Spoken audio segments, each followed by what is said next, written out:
সাথীয় বন্ধুগণ, ঢাকায় নগরীর বিভিন্ন প্রান্ত থেকে আগত মেডিকেল টেকনোলজিস্ট ও ফার্মাসিস্ট ভাইগণ, সবাইকে স্বাগত জানাচ্ছি। বাংলাদেশ একটি গুরুত্বপূর্ণ সময়ে দাঁড়িয়ে রয়েছে। আজকের এই আয়োজনে মেডিকেল টেকনোলজিস্ট ফোরাম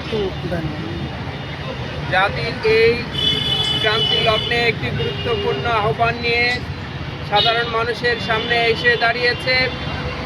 আমরা আজকে স্মরণ করতে চাই 1952 সালের ভাষা শহীদদের, যাদের আত্মত্যাগের বিনিময়ে আমরা মাতৃভাষা বাংলায় কথা বলতে পারছি।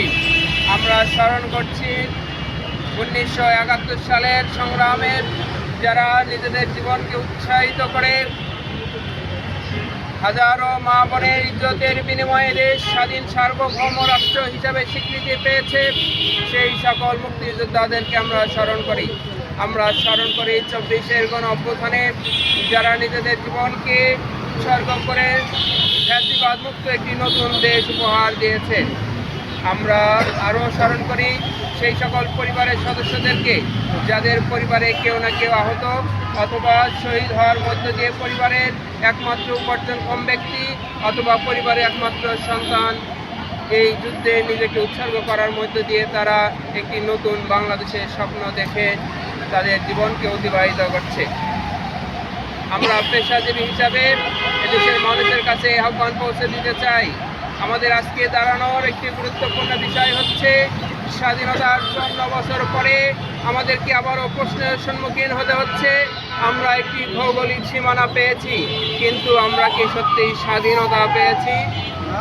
আমরা দেখছি দেশের ভৌগোলিক সীমানা আলাদা হওয়ার পর নতুন আরও একটি রাষ্ট্রের গ্রাসের মধ্যে আমরা অন্তর্ভুক্ত হয়ে রয়েছি। আমরা আমাদের অর্থনৈতিক মুক্তি অর্জন করতে পারিনি, আমরা আমাদের রাজনৈতিক মুক্তি অর্জন করতে পারিনি, আমরা আমাদের সামাজিক মুক্তি অর্জন করতে পারিনি।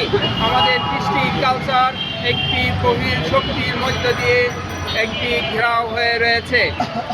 এই বহিঃশক্তি থেকে মুক্তি পাওয়া, এদেশের মানুষকে একটি অর্থনৈতিক স্বাবলম্বিতা দেওয়া, এদেশের মানুষকে তাদের যোগ্য মর্যাদায় উত্তীর্ণ হওয়ার জন্য 24-এর গণ অভ্যুত্থান আমাদেরকে একটি নতুন শিক্ষা এনে দিয়েছে।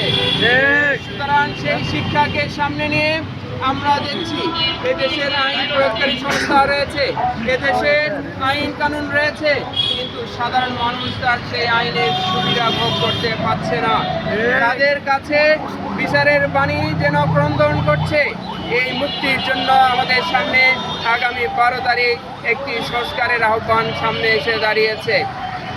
যদি আমরা এই সংস্কারকে কার্যকর করার দিকে নিয়ে যেতে পারি, এদেশের মানুষের গণভোটের যদি আমরা স্বীকৃতি পাই, তাহলে দেশের একটি নতুন সম্ভাবনার দিকে এগিয়ে যেতে পারবে। তাদের নতুন করে ফ্যাসিবাদ কায়েম হওয়ার যে সুযোগ, সেটা বন্ধ করা যাবে। একটি পরিবারতান্ত্রিক নীতিমালার আওতায় কোনো একটি ব্যক্তি তার শক্তির আওতায় যে একটি পুরো দেশ জিম্মি হয়ে থাকে, সেখান থেকে মুক্তি পাওয়া সম্ভব হবে। সুতরাং আমরা পেশাজীবী হিসাবে এদেশের মানুষের সেবার জন্য যেমন নিবেদিত রয়েছে, তেমনি এদেশের মানুষের ট্যাক্সের টাকায় এদেশের মানুষের সহযোগিতা দিয়ে দেশের পেশাজীবী মানুষের বেতন নির্ধারিত হয়। সুতরাং এদেশের উন্নয়নের জন্য সক্ষম ও দক্ষতার সাথে দেশকে পরিচালনা করার জন্য পেশাজীবীদেরও দায় রয়েছে। আমরা সেই দায় থেকে সাধারণ মানুষের কাছে আহ্বান জানাই, আগামী 12 তারিখ কোনো ভোটে হাতে অংশগ্রহণ করে নতুন সংস্কার কার্যকর করার ক্ষেত্রে আমাদের পক্ষ শক্ত অবস্থান সুস্পষ্ট করি। এর মধ্য দিয়ে আমরা আমাদের কাঙ্ক্ষিত মুক্তির দিকে আরও এক ধাপ এগিয়ে যেতে পারব।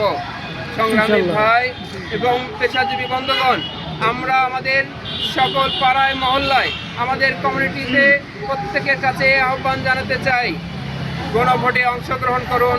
পক্ষের পছন্দের এবং সৎ যোগ্য ব্যক্তিকে নির্বাচনের মধ্য দিয়ে গণভোটের হাঁকে কার্যকর করার সুযোগ দিন। সবাইকে উদাত্ত আহ্বান জানিয়ে সবার আগে কেন্দ্রে এসে যোগ্য এবং দক্ষ ব্যক্তিকে ভোট দিয়ে সাথে হাঁকে জয়যুক্ত করার কার্যকর পদক্ষেপ নিন। সবাইকে ধন্যবাদ। আসসালামু আলাইকুম ওয়া রাহমাতুল্লাহ।